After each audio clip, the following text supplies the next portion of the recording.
It's basically when a couple of the earlier gang members became DJs. At the time, you had the early part of the DJs, which was a lot of the disco type era, um, where you had Pete DJ Jones, Cool DJ D, Flowers, and Maboya, and Disco Twins, and all them. Then came the hip hop DJs like Kool Herc, myself, Grandmaster Flash, and the rest of the pioneers. But the breakdancing was happening before even hip hop or B-boys and B-girls was even at the time before hip hop. It was at the time of the street gangs. You know, it was happening with a dance called the Goodfoot, which was also a big soul song by the Godfather of Soul, James Brown, which had that funky groove, that bass. It had its grunts, it had what it was saying, and it had its breakdown. And when that breakdown hit it on that record, a lot of people would start doing the good foot. You had just as many women doing the dance as well as the men. And as it transcended into the B-boys and the B-girls into breaking, you had many female breakers at the time as well as the men. And some of these females were bad as hell. They would tear up the floor. They could take out other men doing the break dancing. And a lot of people need to do some type of documentary on the female part of the breakers, because a lot of people don't hear about that. You know, a lot of people think it was always just B-boys, B-boys, B-boys, but it was a lot of B-girls all over the place. And the Zulu Nation had a whole army of them, as well as the first female rappers with Queen Lisa Lee. And we also had Shy-Rock with DJ Breakout and the Funky Four. We had Pebbly Pooh. We had the Winley sisters, Tanya and Paulette Winley, who was also some of the first female rappers on the scene of hip hop.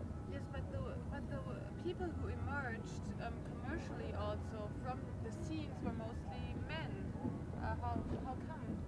Well, that's because of the companies, and a lot of the companies was more picking up the male rappers, because the male rappers was the one who was dominating the hip hop scene at the time. You only had less females who really had that skillful skill to do the rapping. But if you look today, you have many females who are great in their skills of rapping for the people, like MC Light, Queen Latifah, Monifa, Nonchalant. You know, there's many female rappers today where you didn't have that many back in the days.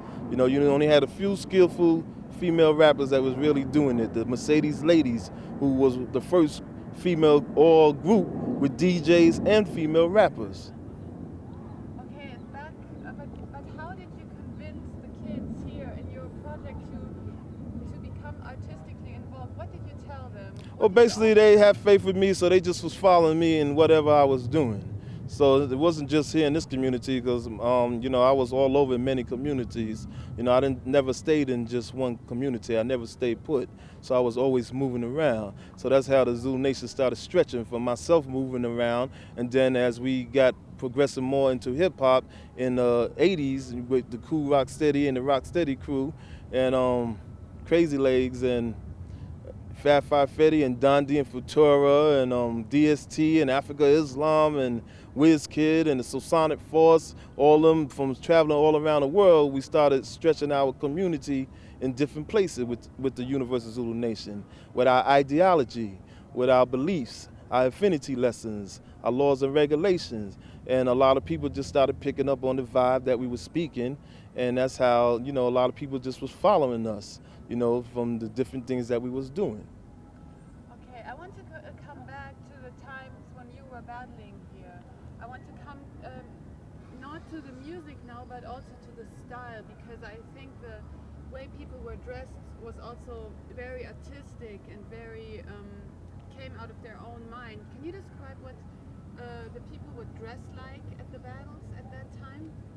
Well, they had different clothes that was happening at the time. You know, in the wintertime, you had the people that was wearing their cashmere, the corduroys and the Kango hats, and the some had them big Applejack flappy hats, all different type of shades and sunglasses. The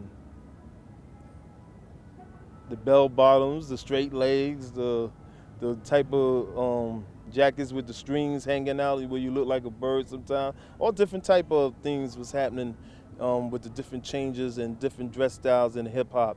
You know, you had people who went from Pro Kids to Pumas to hold on one second, my funky beeper. Two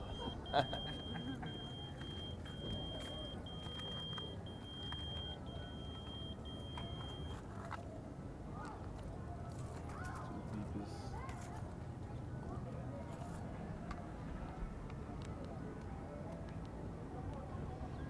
All right.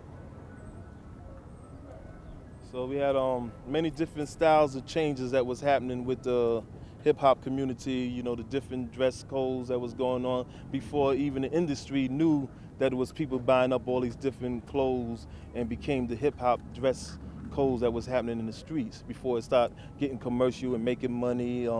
Was many different things that many of the youth just decided to put on themselves to be different, and some was to be followers. You had your leaderships that was into the different styles of dressing, who became, you know, I like that style, I'm gonna dress like that too. Then you had the others who was just followers and say, oh, yo, that's hip, I'm down with that. And went out there and bought the different sneakers or the different boots or the different shades or the glasses or the coats. And each couple of years, you just had different clothes that came to take over the hip hop scene. And in the 80s, when we came out with that hard funk type of clothes dressing with the electro funk, that's when a lot of the rappers started changing to the way the Sonic Force was dressing and looking at the time, because we was looking more like Parliament Funkadelic, whereas a lot of the rappers in the earlier days wanted to look more like the Temptations or wearing suits and all that. And when Sonic Force was doing their thing, they just was wild, crazy. I want to talk about this specific style a little bit later on. First, I would like to know the Zulu Nation in the beginning and the Black Spades also. Were there certain accessories on the clothes, or I see you wearing these necklaces now, but back at that time, how was a member of the Black Spades? How did they make out from the rest? Well, they wore spades. Anything with a spade on there, you know, ace of spade or all black spade. It had a spade with a skull in the middle with a burning skull with fire. That was the savage spades. You had a spade emblem with a knife going through it with blood hanging. You know, it was many different emblems that was, you know, in the black spades at the time. But the black spade itself was the main emblem of the black spade. Who came up with the ever-changing new emblems? Did it develop from the kids, or did you make them up? How did it? Well, in the Zulu Nation, I made up the first beginnings of the Zulu Nation flags and different things that we wore. And also we got the round face part from the Zulus of New Orleans, from the Mardi Gras, who've been out a long time before even the Universal Zulu Nation, but they wasn't called the Zulu Nation. They the Zulu Nation Pleasure and Aid Club. And then from then on, I began making all the emblems that happened in the Zulu Nation. And then later on, as we got more designers and graffiti artists, they came up with other designs to put out in the Universal Zulu Nation. And this is throughout the world. How important has when the hip hop movement came up? How important has style been generally for the kids? And what was done to dress in a flashy way? Where did they get the money from? Where did they get their ideas from? Where did they buy their clothes? What did they do with their hands or with their skills, artistic skills? Well, they bought the clothes from many stores that was out there selling the clothes. And they got the money. Some of them was workers. Some of them had summer job as well as winter jobs. Some of them had parents who was working parents that had the clothes. Then you had others that didn't have money to have clothes. They just wore the dungaree jeans or the jean jackets. But then others got artistic with that. They started putting paintings on the back of the jackets, which started stretching into the hip hop community like they used to do in the rock community. And whereas you had a lot of the rock community, which they would have the Who or the Rolling Stones or Grateful Dead on their jackets, then you had people who was putting many of the hip hop sayings on their jackets or putting pictures of James Brown to Slide to B-Boys to Funk Lives to hip hop rules, Don't Stop, the Planet Rock. You know, everybody was doing their own things on the jackets in the hip hop community, on the dungaree jackets. Can you still remember other things apart from the things that were made up from the artists to change basic clothes? except for the graffiti style on the jacket. Excuse me? Can you think of other things? How kids changed their basic clothes except for the graffiti naming, branding on the jacket? Well, B-boys, they used to use light type of clothes, whether it be sweatpants or nylon sweatpants or light plastic type sweatpants to sweatsuits. Um, there was a lot of different styles once the B-boys started getting into different styles, and everybody was trying to outdo each other in different dress codes and dress styles, and it just caught on like hellfire, and everybody was out in stores every weekend or every couple of weeks buying all the different clothes out there. Also, I think it probably was also very important for the clothes to be functional. Functional, so you could move when you danced, and sportswear I think was also very influential. Well, that's in any type of music. When people want to dance, they always when they want to dance, they hope to have clothes that's movable, for they could really get loose on the dance floor. Whether that be in disco clubs, rock clubs, hip hop clubs, reggae clubs, or just dancing in general. Okay, so I would like to talk now more about your personal style. You just mentioned that you started wearing your clothes influenced by Parliament, Funkadelic. Could you describe that a little bit more and how you came up with the idea and why it influenced you so much in your style? Well, basically, the first people that brought that type of wild dressing to the black music was Sly and the Family Stone. If you was to speak to Uncle George Clinton, he would give the credit to Sly the way came out wild, and because even Parliament at the time was dressing a little bit like the Temptations with the suits and everything. So when everybody seen this Sly Stone coming with this wild type of dressing with the first interracial band in the world, this put a shock into the music industry. So then came Funkadelic with their wild dressing, clothes being weird on stage, and then from Sly came all the other clones of different groups, from Sly, the Earth, Wind, and Fires, the Rick James, the Parliament, the Funkadelic, the Brides of Funkenstein, Bootsy, um, Undisputed Truth. These was all people, barcades, that was just changing to that same style of funk that Sly was putting out to the world. And a lot of this, that's the side of the music that just caught me, that funk side. And whereas, the Temptation, all of them was strong at the time with their style of dressing, but even them, after a while, started changing to that psychedelic type of funk type of dressing. So, when all the rappers was more going towards the Temptation way of view, I said, nah, we got to go that Sly and the Family Stone, George Parliament, Funkadelic, Clinton type of way of view. And thus we came up with the Soul Sonic Force type of dressing with all the shades, the different medallions, the coloring of our hair and faces. And then when the punk rock movement came on, they even made us more wilder with the studs and, different hairstyles and painting yourself and everything. So, and we was shocking people all over the place wherever we performed at. And then we was also one of the first to incorporate a band within the group.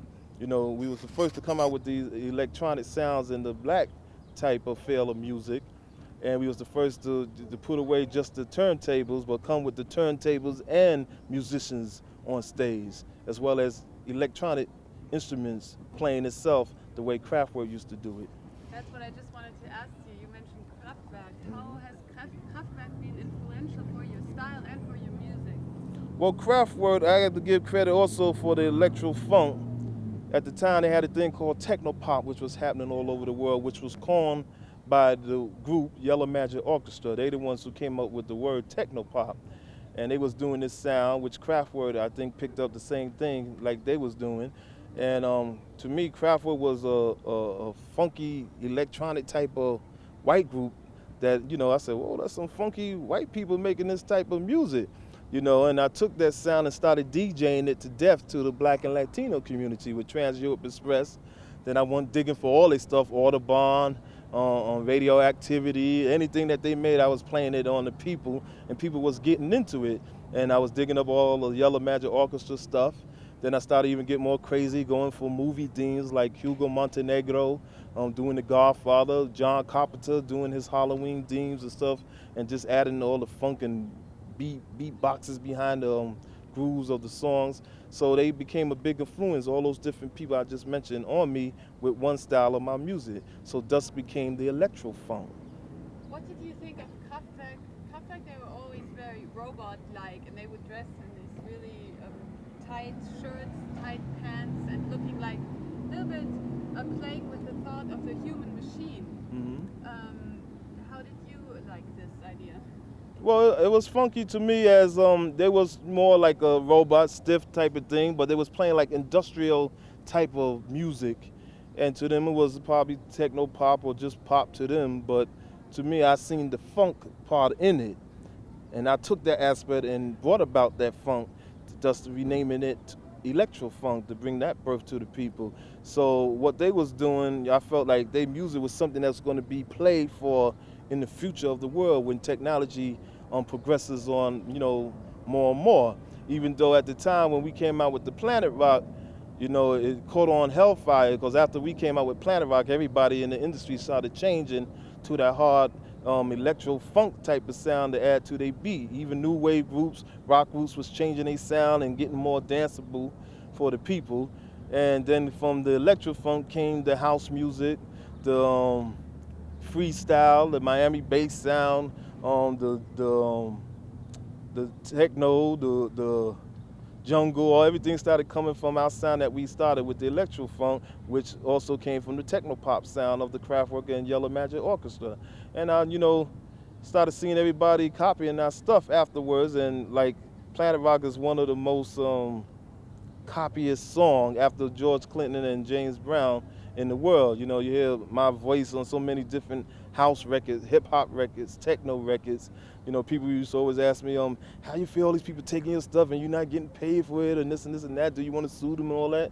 But I say I'm a DJ first, and I understand what's going on, and only if they start taking big loads on my record, then I'm looking for some publishing too, just like anybody else. But I didn't mind it because, I was flattered that everybody was taking our groove and our sound and pushing on with it. And I thank the Miami bass sound for keeping it alive and pumping strong to this day with Luke and the 69 Boys and the Quad City DJs and 95 South, all keeping that Planet Rock groove alive today. That now we got a new album out called Lost Generation with Afrika Bambaataa and the Soul Sonic Forks on Hot Production, as well as a new album by Time Zone, who brought you that World Destruction with John Lydon years ago. We have a new album called Warlocks and Witches, Computer Chips, Microchips, and You on the Profile Records. And I got a techno type, house jazz type album coming out in Europe on DFC Records called Jazzin'. What's the basic flavor on your records right now? The one you just mentioned. Well, under Time Zone, we have strictly hip hop and funk. On the Afrika Bambaataa and the Soul Sonic Force new album, Lost Generation, is strictly electro funk. And on the Jazzin' album coming out of Europe would be jazz funk, techno, and jungle house. Okay, who have you been working together with for these albums? Well, I've been working a lot with my own groups, Queen Asia for the Time Zone, Brother Arthur 4X, The Amazing, a guy named X-Men who's part of this go-go group called Northeast Youngers, who's also on my album, on the Time Zone album. And on the Soul Sonic Force album, I have Globe and Mr. Biggs from Soul Sonic Force from the original days. And on the Jazzin' album is basically myself and the D Point producers. So jungle is something relatively new, but it's big in Europe. It's not so big here right now. What do you think of this new music style? Well, I like the jungle that moves with the dub, the reggae voices, and the speed up. So I like also taking the jungle records that's put on 45 and slow it back down to that hip hop groove, and it has that weird sound going through it. So I like some of it that has that funky type of groove in it, and there's some I don't like, but that's with all music. Yeah. What's the special thing for you about jungle also, and what? How come jungle is not that big here right now? It's so big in Europe. Do you think there's a reason for it? Well, more of America likes that hardcore, funky type grooves, and more danceable grooves to them. Some of them could get into. There's a lot of jungle that's playing in America now. Also, is in the underground. You know, it was massive among the underground people, but a lot of them are still into the house music and some of the techno, and that's still ruling at the moment. But in between, when they have these rave shows, you hear jungle, you hear new wave, you hear techno, you hear funk, you hear hip hop, and you hear go-go. Okay, I want to go back to the styles again a little bit more. There are two styles I want to talk to you with you about. First, it's you've been influenced stylistically with your clothes, also with your Zulu Nation, and naturally with African styles. I see your shirt here, for example. And another thing I would like to talk to you about is military style, which was also quite big under the musicians and on the street. Can you say something about that? Well, basically, the Africa is the style because we all of African descent and African people, so we wear what's from the motherland. And you also had the military sound because that was more with the militant type of lyrics that people was putting out there, like Public Enemy, like George Clinton when he did One Nation Under Groove, like Sasana Force when we was doing the looking for the perfect beat, where we was wearing the street gang style of dressing as well as the military style of dressing. So many groups took on wearing military, or others who took on the Afrocentric type of style of dressing, like myself, does Soul Sonic, the Jungle Brothers, Queen Latifah, Tribe Called Quest, and all them. You know, this is the style of dressing that many of the groups took to, with the bees, the hats, the jewelry. You know, some took the Afrocentric style of dressing, others took the military style of dressing, which show how many different types of styles that life is on the planet Earth. Yes, but there's also, I think, always a reason behind choosing a certain style. For example, KRS-One told me that he thinks choosing a military style, people choose military style because they want to show authority. Military style symbolizes authority. Would you agree on that? Yeah, well, I said it. It depends on the lyrics that you was putting out. You know, the type of mentality you was thinking. If you wanted authority, you had lyrics that was dealing with that, then you came with a military style. If you wanted still authorities, but you wanted to come from a black perspective on things in life, then you came with an African dressing of style. If you wanted something universal, then you might go with a whole different things with bees and flowers and other things in your hair, like PM Dawn and a couple other groups out there. So it depends on what you're saying and where your mentality is at. Sometimes you might not wear a military style for your next single. You might change up. A good artist that is known for that, who busts all type of styles and dressing, is Prince, the one with the no name now, the symbol. You know, he has showed you all type of styles. And also Uncle George Clinton and Parliament Funkadelic. They have been to space, underwater, on the planet. So there's many different styles out there. The same like you had with some of your singers in Germany, like Nina, Lena Nina Hagen, right? You know, same thing. Like she was into the cosmic type of thing. You know, we even did a song with Nina back in the days on her Ecstasy album. Okay, but when you have Sorry to interrupt, they have to change batteries. oh, I'm sorry. Nee.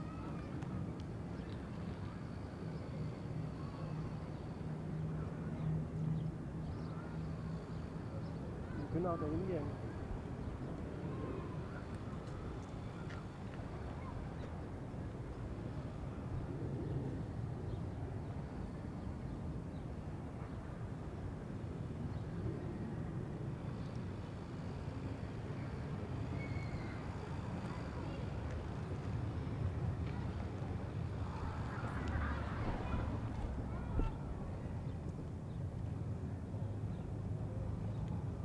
But then, following that, Public Enemy, for example, made this song "Shut 'Em Down," where they criticized that the kids were now from the neighborhood were buying the labels, and the companies were not bringing the money back and supporting the neighborhoods. Could you say something about that, please? Well, then you have companies out there that just use people.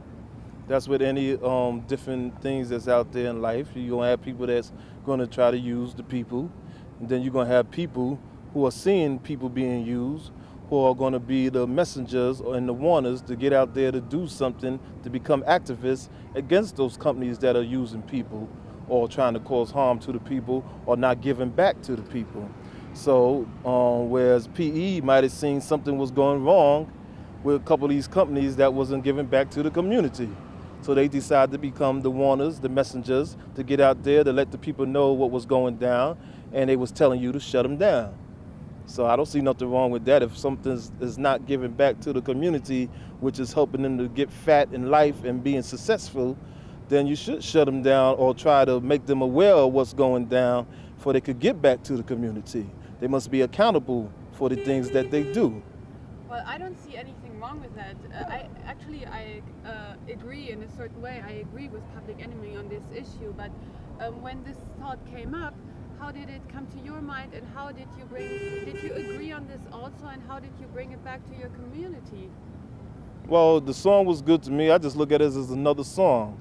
And I gave the brothers credit for what they trying to do. You know, I'm in love with Public Enemy on whatever they were doing, whatever type of music, whatever Chuck D and the group was saying, I was behind all of it. And I'm also against different people who uses hip hop to make all types of money or control or to get fat, as they say, and don't give back to the people in the community of hip hop, or even a lot of the rappers that might do certain things outside the community or who can't go back in their community to do something for the people or for others in their community. So, you know, everybody's accountable for different things that they do in life. Right. So, I guess habe ich noch kurz verloren. But today, kids, back in the earlier days, from all the interviews I've made now, everybody told me kids would wear their styles and create their styles by themselves. Today it's very important to wear labels, and kids don't really, they go to the stores and buy their clothes, and it's important that it says something on the label. Would you agree on that? That's to some. You know, there's some youth and young adults as well as people who are into style and fashion. You know, they want the Tommy Hilfigers, the Perry Ellis, the like before they wanted the what was that one coming out of your Leoton? I forgot the name. I forgot the name. But anyway, they wanted different styles that might came out of Italy or Paris and things, you know, just like people in life might want great designers. Then there's others who are gifted in their community who make their own clothes. That's why Madonna's so powerful in fashions that she does herself. She take ideas and she decide, I'm going to do it. I'm going to be bold and do it. Then everybody, her fans and followers look at her and say, well, I'm going the way Madonna goes, or I'm going the way Prince is dressing, or I like the style that Public Enemy is pushing to the people, or LL Cool J, and then other people's pick up on it. Then there's others who just go for, you know, quick commercial money. You know, wear my clothes, I'll give you this stuff free, here's some money for you wearing it. And then others pick up what their favorite entertainer is wearing. And then, you know, they have so much love for the entertainment, for the entertainer, that they decide they want to wear these type of clothes. That's where it comes back as an entertainer is very important. And sometimes some of these entertainers are more powerful than world leaders that are in politics. Just imagine the Rolling Stones giving a big concert in Wembley, and they decided, well, we don't like these poll taxes that's going on in London. Go out there and tear up the place. A lot of the people would just go out first without even thinking and start causing riot in the streets. Just imagine Michael Jackson with all the love he had for different people throughout the world, and he might say something that people just react and just go off and start doing. That's to show that a lot of these entertainers are very strong and have influence on a lot of these fans and followers in the street. So they got to be careful in what they do. You know, if you taking drugs and talking about love to get high, then you might have a wild fan that decide, I want to get high. The same way they had a movie out where they said Sid Vicious and them did suicide, and then you had some fans, they did a movie about a fan who followed the same way the punk rockers was doing and killed themselves. You know, a lot of people got to know they are idolized as gods to a lot of these fans and other people out in the street that might not understand, or they might have an understanding, but they are so in love with the artist they just wants to follow. So we got to know that we are accountable to the people. So you're a great artist, you're a great entertainer also, so you have a lot of responsibility, like you just said. How do you deal with that responsibility, and how also what follows to that, I would like to know how the Zulu Nation is hierarchically structured. Well, I keep a level head of what's going on around me, and I'm also much into books. I'm a strong reader, and I advise many other people out there to start reading instead of being controlled by the one-eyed monster, which is television. Know that everything on television is not always true for what it seems to be, and remember that anything can happen in Hollywood. Hollywood can make anything happen in the movies.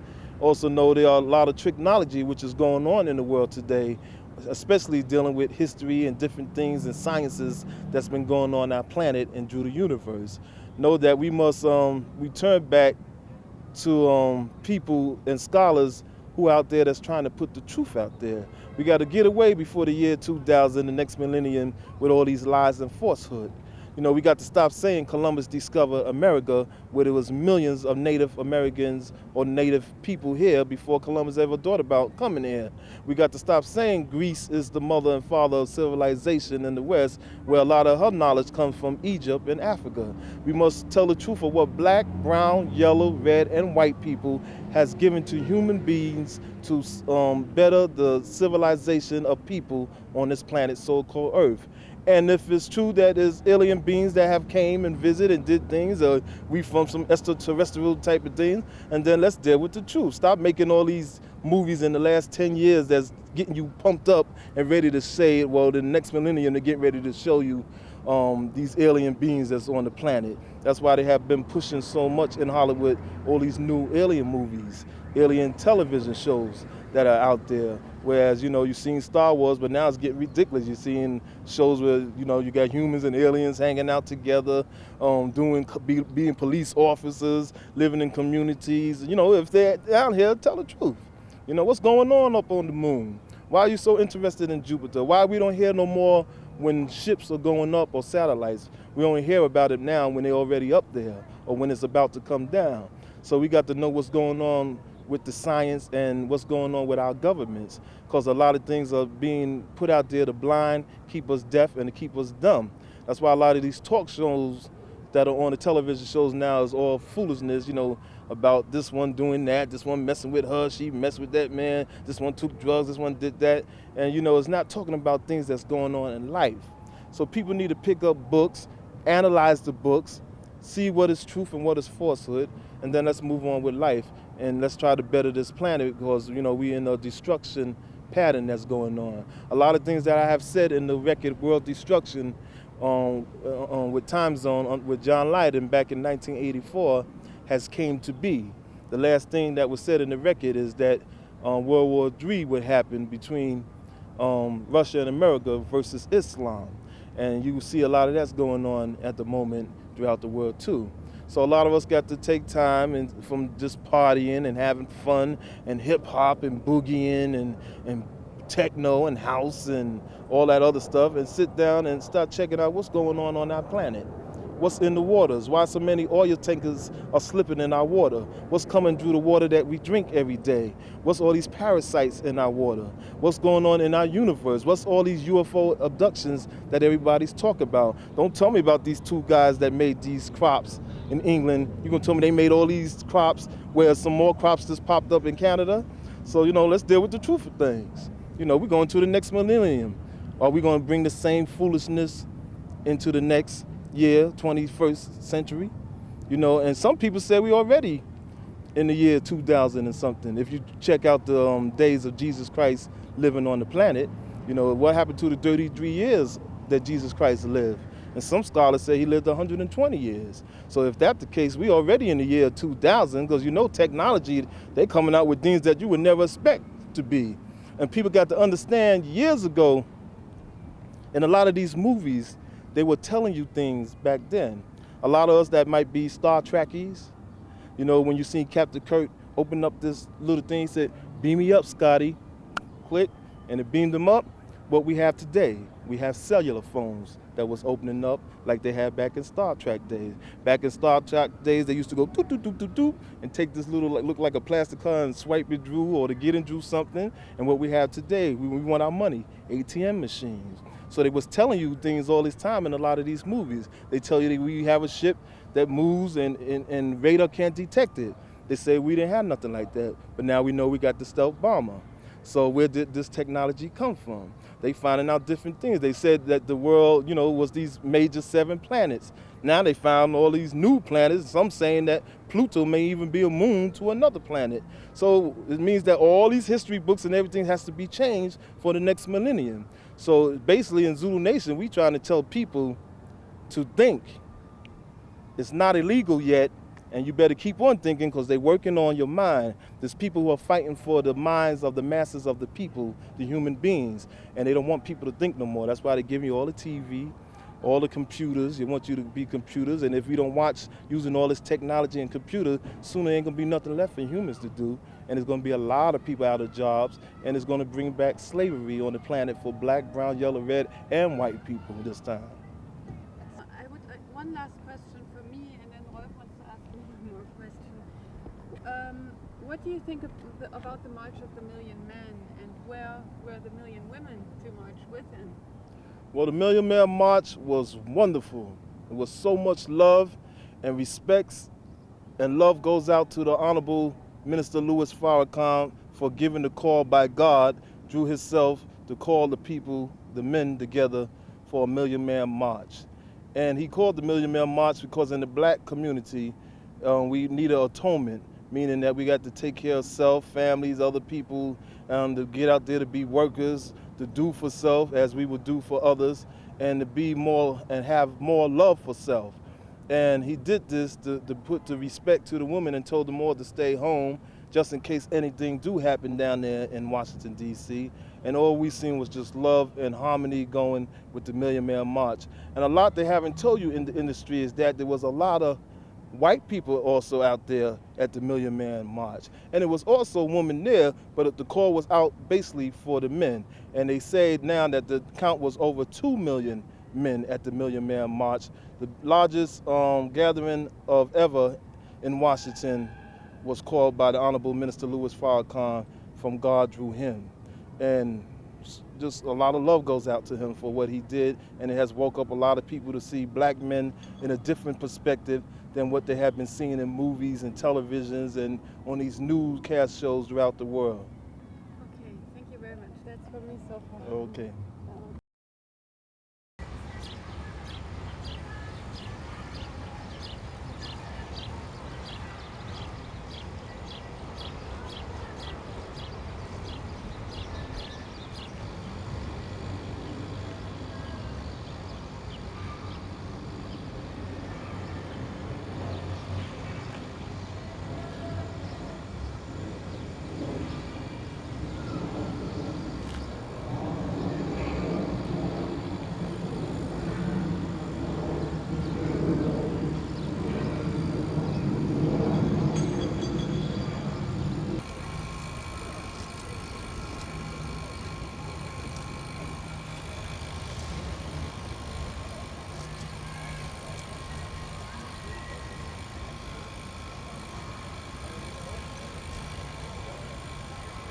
Das angekürzt. Da redet man über ein gemeinsames Thema, nicht nur über eine Person.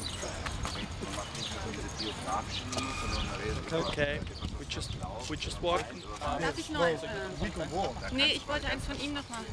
Could I ask you to do the peace sign one more time? Persönlich zu präsentieren, weil er hat so viel drauf. Und ich bei ihm, dass wir nicht